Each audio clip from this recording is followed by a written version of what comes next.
a world where the number of movies available is great, but many are so bad, you'll learn a new definition of hate. One man sifts and reviews through the movie sludge. One man will be the movie cop, jury, and judge. He goes by many names, but you know him by Movies Merica.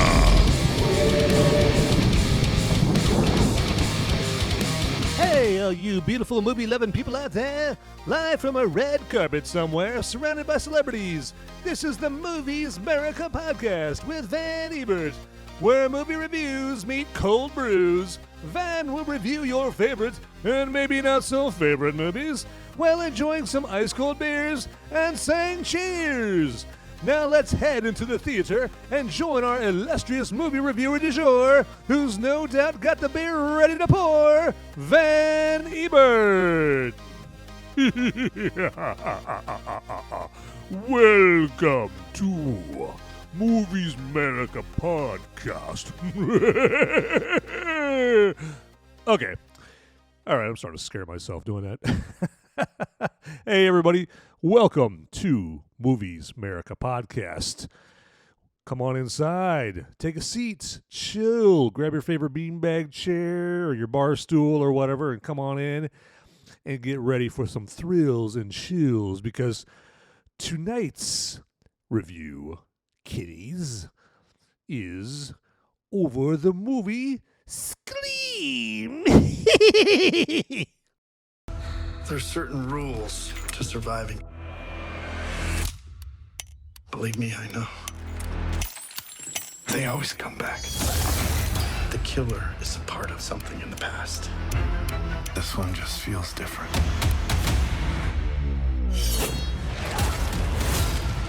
You're all in danger. Mom? With Sidney. I've seen this movie before. Not this movie.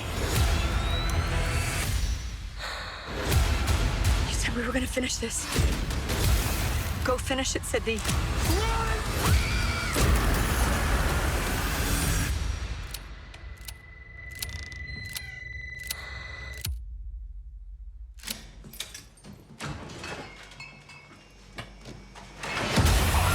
Scream.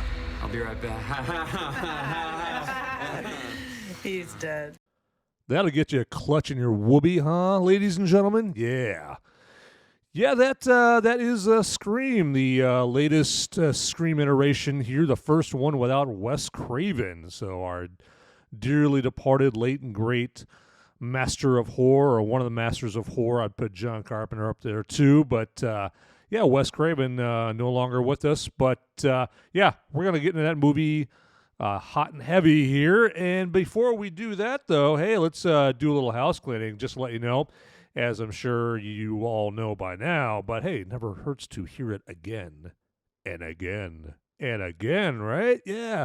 So this podcast is on Apple Podcasts, Google Podcasts, Spotify, iHeartRadio, and many other platforms there. And please feel free to give it a 5-star rating there, download it, give it a review there if you would like. I mean, always appreciated. You know, there's no tip jar here, but, you know, hey, if you want to, you know, replace that with a 5-star rating and a review and download those episodes, hey, far be it from me to stop you. Matter of fact, I'm going to encourage that kind of behavior. You know what I'm saying? Yeah. And also the podcasts are also, or the episodes for the podcast are on moviesmerica.com as well. I'm also on Twitter and Instagram under Movies Merica. So if you want to check out yours truly on there, feel free. You'll see me on there, you know, posting some stuff, you know, letting everybody know I'm still alive, you know, or if just something catches my eye and I want to put it on there, share it with the world, I put it out there on Twitter and Instagram as well. And also that gives you a chance to DM me, slide into my DMs, as they say, which I always thought kind of sounded kind of, I don't know, weirdly and erotic, and that's anyway. So we're gonna just move past that. All right. So if you want to leave me a DM or something like that, you know, with, you know, some constructive criticism or some lofty praise, somewhere, something in the middle, by all means, far be it from me to stop you. So, and also, as always, this is hard, back-breaking work reviewing movies and recording on a podcast episode, so I have got to keep hydrated during this whole thing. I mean, come on. I am but a mortal man, and I get thirsty. So I will be hydrating myself tonight with another beer, and tonight's lucky contestant is Lagunitas. Lagunitas IPA out of Petaluma, California. Yeah, say that 10 times right fast. Lagunitas and Petaluma. Lagunitas, Petaluma, Lagunitas. That's like a good, like a verbal, like a speaking exercise right there, like before you give like a big speech or something. Lagunitas, Petaluma, Lagunitas, Petaluma. Knapsack straps. Yeah, so that's what those voiceover artists do. Yeah, they got to do the old verbal exercises. But, yeah, so let me take a drink off of this Lagunitas IPA from Petaluma.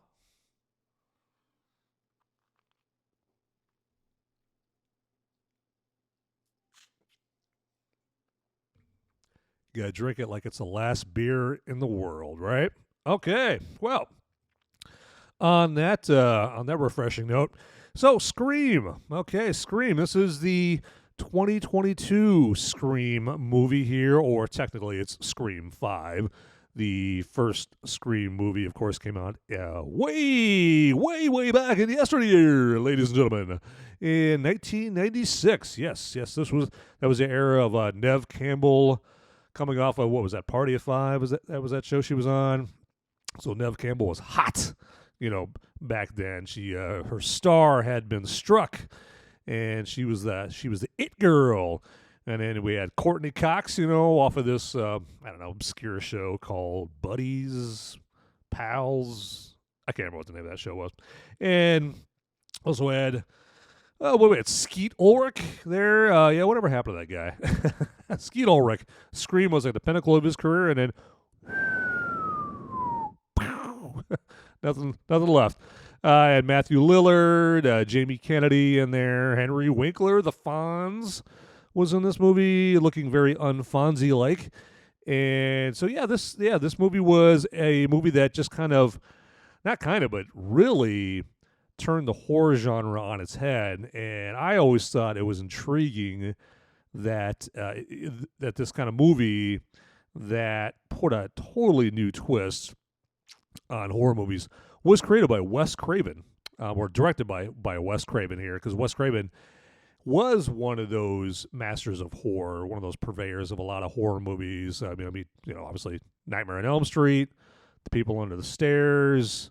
I mean, all kinds of movies there is that were fodder and inspiration for this movie, because by 1996 the horror genre had just gotten kind of tired, and it was kind of cookie cutter and doing the exact same thing, and it was just gore and blood, and which I have no problem with that in my horror movies. That's fine. It's a lot more impactful if you've got like a good story though, and characters that you care, what's going to happen to them, and if you have that feeling of dread and you give some heft to your movie, and then that's when the gore really like makes an impact, and oh my God, this is shocking, and I always like that in my horror movies. And back when I was in high school and junior high, and Friday the 13th, and the Halloween movies sequels and Nightmare on Elm Street came out, and it was all like just gore and blood and guts. That intrigued me, because I was still at that age where that kind of stuff would make my eyes pop out of my head, like a cartoon character. But now, in my wisdom, in my wise years, in my advanced age, where I'm not so easily impressed, and I'm just more of a sophisticated, enlightened man of the world, I need a little bit more to my my horror movies. I need something to entice and challenge the mind, and to keep me entertained. And so Scream brought that. It brought this new, all too aware kind of a meta vibe to the horror movie genre. And, you had characters like Jamie Kennedy's Randy in this movie, where he's, just his character is pretty much just to provide exposition and go over like the rules of horror movies and how you survive a horror movie. And you know what? He knocks it out of the park. There are certain rules that one must abide by in order to successfully survive a horror movie. For instance, number 1, you can never have sex. No. Big no-no! Big no! I'm a dead man. Sex equals death, okay? Number 2, you can never drink or do drugs. No, the sin factor. It's a sin. It's an extension of number 1. And number 3, never, ever, ever, under any circumstances, say, I'll be right back. Because you won't be back. I'm getting another beer. You want one? Yeah, sure. I'll be right back.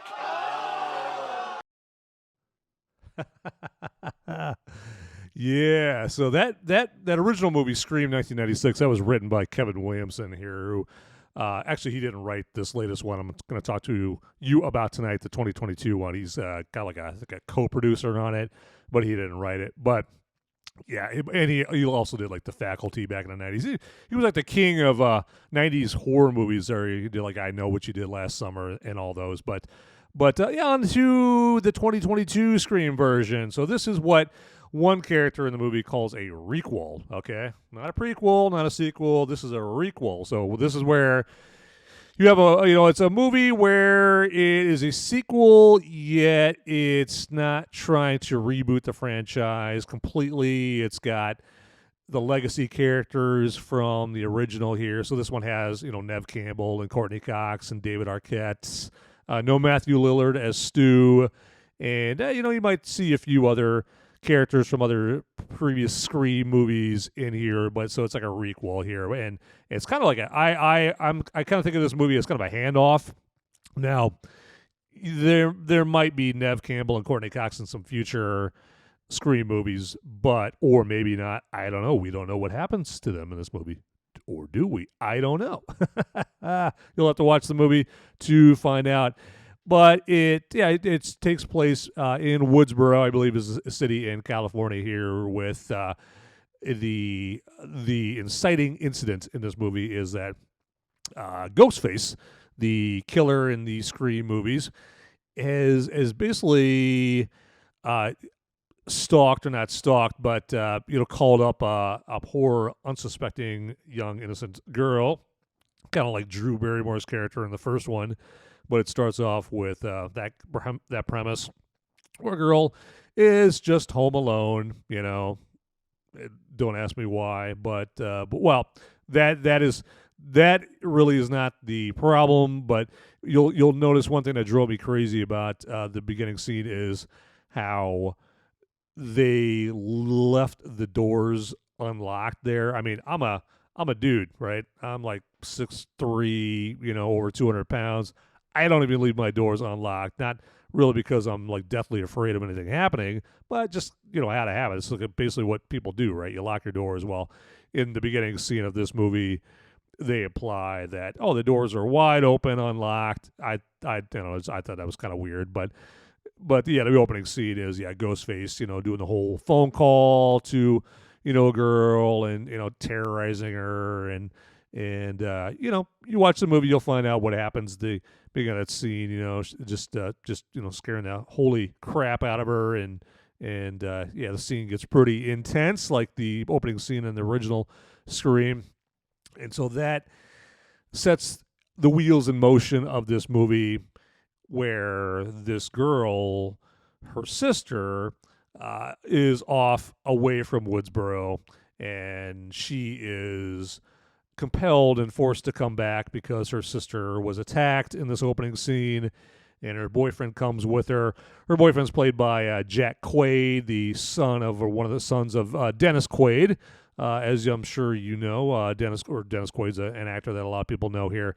And the new main character, the character that is compelled to come back to town after her sister is attacked in the opening scene, she's played by Melissa Barrera. Barrera, sorry, who is I saw her in there's I think a Showtime series called Vita, and she was in Lin-Manuel Miranda's latest musical or turned into a movie, Into the Heights, and she does a decent job as the new lead character in here. Of course, the lead character in the original was Sidney Prescott, played by Neve Campbell, and so you're introduced to Melissa Barrera as this new main character named Sam.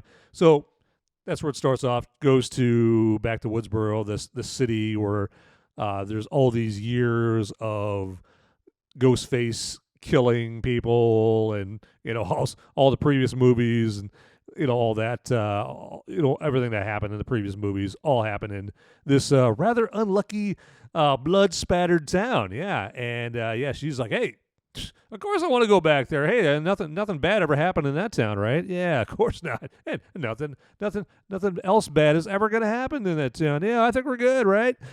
And so there is, as in most of the Scream movies, you're introduced to a close-knit group of friends that that the movie revolves around, and gives you a cast of characters to wonder, like, I wonder who the killer in this group is, because in these movies the killer is always somebody it's somebody in the group there, and it's just one of those classic whodunits. Everyone's trying to figure out in their mind who did it, and looking for red flags. And that's part of the fun of these Scream movies, is who is the Ghostface killer? Who is the person or persons that's going around and slashing and cutting and just murdering people and all that? I mean, it's just keeps you on your toes. And I gotta say, this movie does have some of the goriest kills in any of the Scream movies.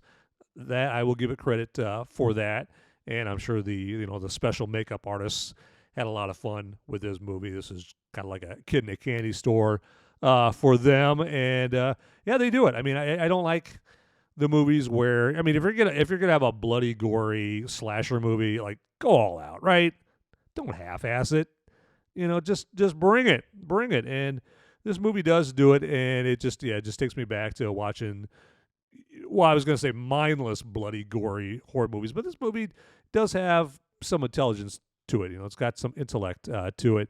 Not as much as the original, though, because I have to say this movie just doesn't have the edge, and I don't think it has that innovation of the original. Now, the original had the unfair advantage of, it was the first, right? It kicked off this whole genre, kind of the horror movie satire of sorts, although it's not completely a satire. It does take itself somewhat seriously, but this movie just doesn't have that edge to it that the first one does. I mean, don't get me wrong, it's a good movie, but I did find myself kind of checking my watch there at a couple of times, and the eyeballs, the eyelids getting a little heavy, but then it does kind of kick in, and the action picks up. But yeah, the pacing in this is not quite as fast as Wes Craven's actual Scream movies, because Wes Craven as a director was famous for being very economical with his editing and with his movies, and his movies were always very, they weren't that long. They were very short. I mean, it just got right into the plot, got right into the meat of the movie, and there was no dilly dally, right? He's got right into it. He's like, he's probably like, hey, I want to entertain, but I know people got things to do. They got to do laundry. They got to go grocery shopping. They're trying to sneak in a bloody, scary movie in the meantime. We can't have Schindler's List or Lawrence of Arabia here. We can't have them, having to live in the movie theater for 4 hours like Zack Snyder's Justice League. Can't have that. No, we got to get right to it. Let's tantalize the audience and do it quickly. And so that was, Wes Craven was famous for, his movies being like that. This movie is a little bit more deliberate, a little bit more of a slow burn. So that's just to be warned. Just be warned with that. It's not like that typical Wes Craven Scream movie.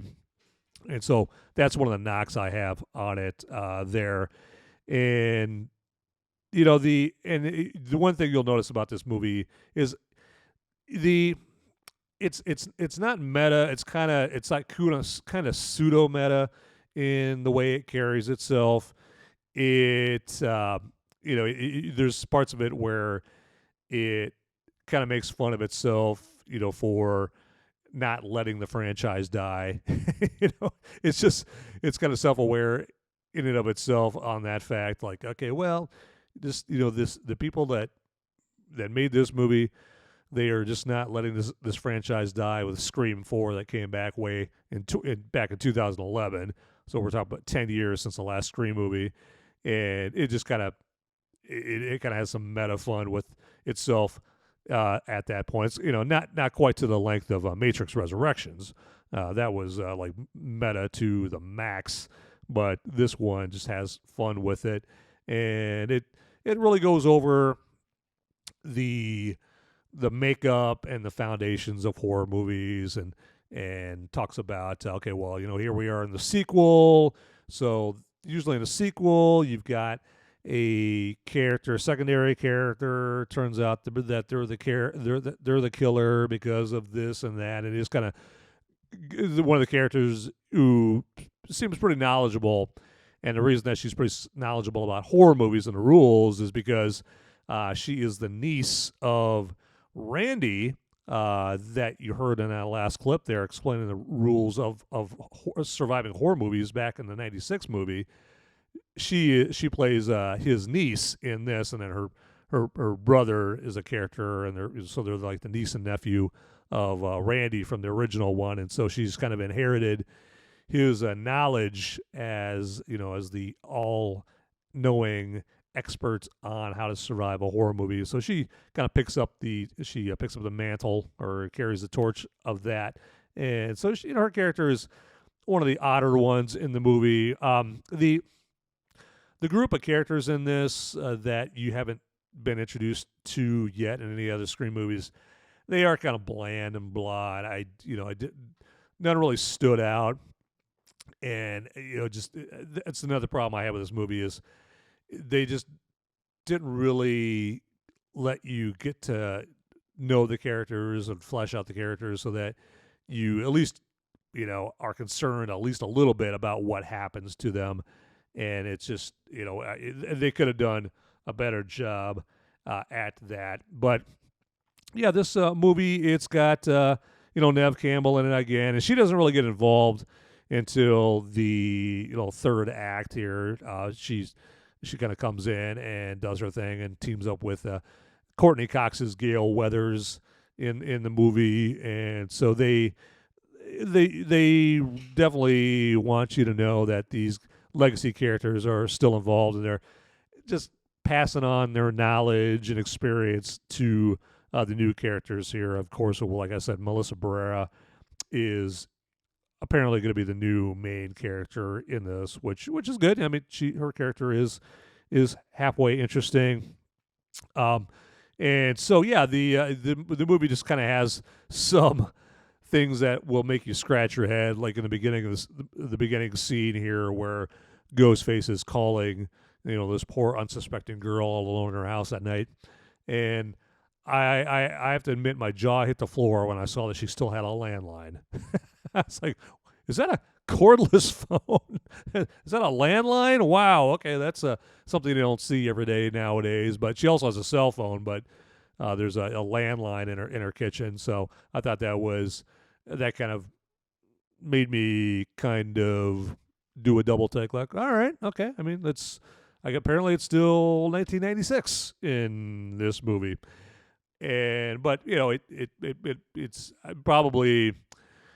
it was probably left in there on purpose, just to, make people question it. And, okay, well, this is maybe an homage to 96 in the 90s. I was getting ready for them to play some Jesus Jones or something like that, some Incubus. And, here's some Dawson's Creek in the background or something. But, hey, you know what? Time to take a drink.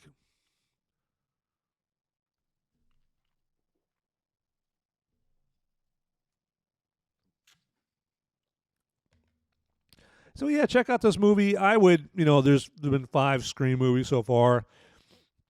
I would, as far as like the listing them out in order of quantity, I'm going to go with Scream 3 is the least interesting. So Scream 3, I put that at 5.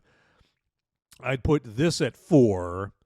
And then Scream 2, I would put at, put Scream 2 at 3. The Scream 4, I put that at number 2, and then the original Scream, of course, at number 1. That's the flagship of this franchise. And I mean, I remember just watching it and just being blown away by it. And maybe some new watcher who's never doesn't know what the Scream franchise is all about will see this movie and I was like, wow, okay, wow, this it'll be innovative, and they'll have an epiphany when they watch this movie. It's like, wow, this is not like any horror movies that I've seen here lately. And they kind of touch on the kind of horror movies that you see here nowadays, the elevated horror, because they make mention of movies like The Bada Book and Hereditary, and these are all movies that I've seen, like Hereditary and Bada Book and The Witch, and I gotta say, the movies like what they call elevated horror in this movie, I call it that too. It doesn't really scare me. I always heard like Hereditary was supposed to be so scary, The Bada Book and The Witch, and I don't know, maybe I'm just kind of jaded when it comes to horror movies, but they didn't really do anything for me.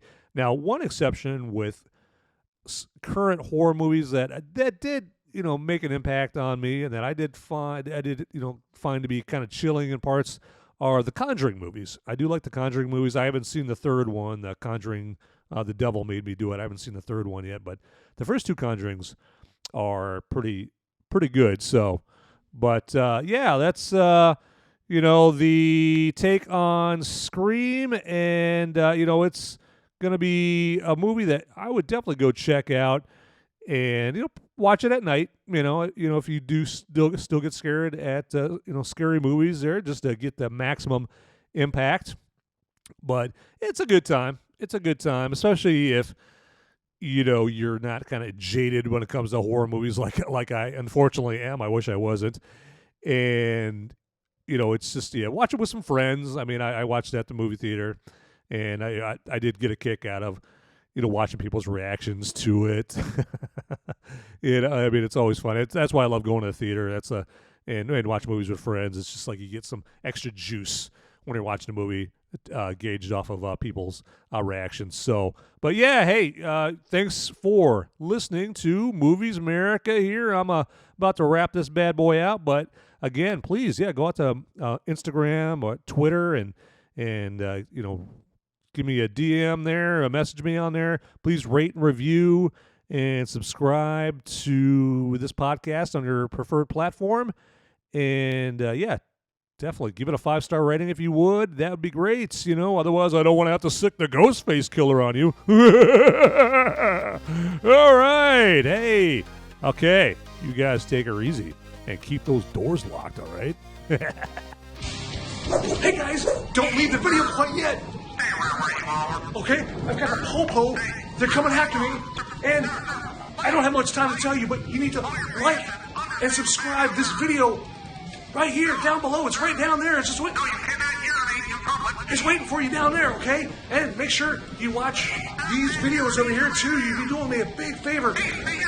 I'll be in handcuffs pretty soon. All right, thanks for watching.